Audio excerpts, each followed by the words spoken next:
Hello parents, my name is Scott Giomini. I am your child's 6th grade mathematics teacher.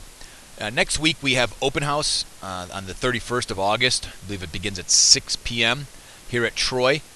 But I did want to kind of go through the blog and how you can utilize it at home, because I don't know if I'm going to have enough time to do something like this next Wednesday, if it'll fit in the format of how we're holding open house. But I did want to kind of give you a little run through. It's right up here, mrgiomini.blogspot.com. If you'd like, bookmark that for the entire 6th grade school year. I know your children they should know how to begin to access it. I typically have it posted on the classroom active board every morning when they walk in. The main reason is right here. You can find the evening practice every single night. And you'll see under today, Wednesday, August 24th, all classes work towards your quarterly con requirement. Math 6 Plus. I do have two classes I teach. I teach an advanced class and my Math 6. The 6 Plus, they're doing this handout, Enrichment 1.1, and then Math 6 is completing page 12. You'll also see that I actually have the evening practice for tomorrow posted, as well as Friday. You can see that I have other dates posted, like when we begin fall maps, where there's a midpoint quiz next Tuesday for all classes. There's open house next Wednesday, I said. So you'll see, if you kind of scroll through this calendar, there's many things posted. And you can add that calendar to your Google Calendar if you'd like. Right up here, you'll find my contact information, phone number, extension, email address. Right here, and I sent this out earlier, but just in case, here's the math syllabi that I have posted for Math 6 and Math 6 Plus. Here's some nice online resources. Right here, your child can access PowerSchool.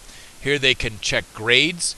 They can also access the Envision textbook from there. We haven't done that yet in class, but that's something we will be doing. They can do Khan Academy, which I'd mentioned briefly before.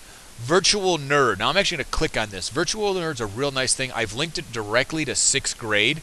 And underneath this, you'll actually be able to click on it, and all these have different videos under them according to the different topics in concepts we'll be hitting in Math 6 and 6 Plus this year. So you say, hey, adding and subtracting fractions, click on here, solving fractions of the equations, boom, and all of a sudden now I have a video, and these are well organized videos that have a nice sequence to them. The presenter's speaks clearly, good content on them. Also to Gizmo, which will be used primarily in school. The kids did have access to those last year, worked on them a little bit with science in 5th grade, and we'll incorporate those into mathematics. Quizlet, if you're not familiar with that, it's a great tool that you can use to kind of study vocabulary. So we're topic 1, use positive rational numbers. You'll see that, hey, here's all the terms that we'll be discussing during this unit. And you can do it in flashcards. You can do some kind of learn method where you just type out the answer. There's also a speller where you spell them out. There's a test you can take. Right here, there's a scatter where they're start the game, and I believe it's like a mix and match where I drag in things. Gravity I'm not familiar with. This is something new, but different tools, resources that you can use to just kind of support what's going on in class at home. And again, I'm not trying to say, hey, I'm not teaching here in class. I just think that it's great to have resources that can go both in class and at home. Now, what you'll notice is every day of the school year, most of the days, some days I would say like 95% of the days, I have a post for that day. So for instance, today is Wednesday, August 24th.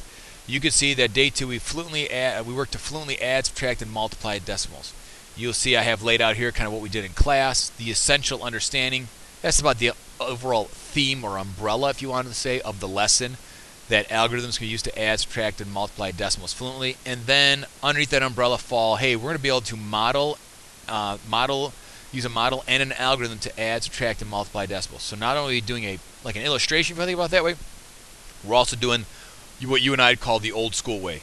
Hey, 24 and 8/10 times 8 and 6/10, and just start multiplying like we did it back in high school and elementary as well.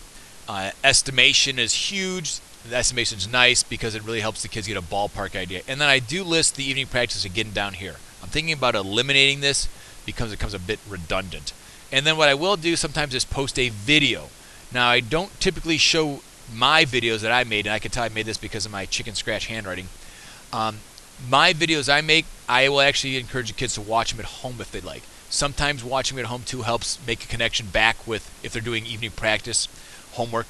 I call it evening practice, but if they're doing homework, they may be doing something. Say, you know what, I kind of forget. Oh, let me go see if there's something on the blog. And I do have a YouTube channel too as well that you can access. So you will see that every day I typically do post something for the students. This goes back to what I posted earlier. So really, if you want, the blog is something nice. It provides that transparency between home and school. I always think about it as, you know, if my son or daughter comes home that night and they say, yeah, the conversation is, what did you do in school today? Oh, nothing. And now at least you have somebody who says, oh, really? Because what did you do in math? Because according to this, it says you added, subtracted, multiplied decimals. How about we go over a couple problems and show me what you learned? It's a great way to kind of keep the conversation going between you and your child at home. It also keeps them a little bit more on point because now they know, hey, mom or dad can check in and see what I'm doing every day in school. And I just think it's a nice communication piece for you and I, for you and your child, and also for your child and myself. And this is great too because if your child is absent, and it does happen, they don't have to feel like they're really out of the classroom because they have a little blurb about what was handled and discussed and worked through that day in class. All right, looking forward to meeting everybody next week at Open House. Again, thank you for your time, and if ever you need to contact me, I'm always available. Typically, email is the best way to contact me because I usually have my ringer shut off during the school day, and because I do leave around 3 o'clock every day to head to the high school football practice, it is tough to get a hold of me via phone, so I apologize for that, but for the next 10 weeks, I kind of have that schedule. But once around the second week of November comes around, I will be up at school a little bit later than typical. But I do arrive at 6:30 in the morning, so if it's something very urgent, feel free to call me. Okay, thank you so much. Enjoy your evening. Take care.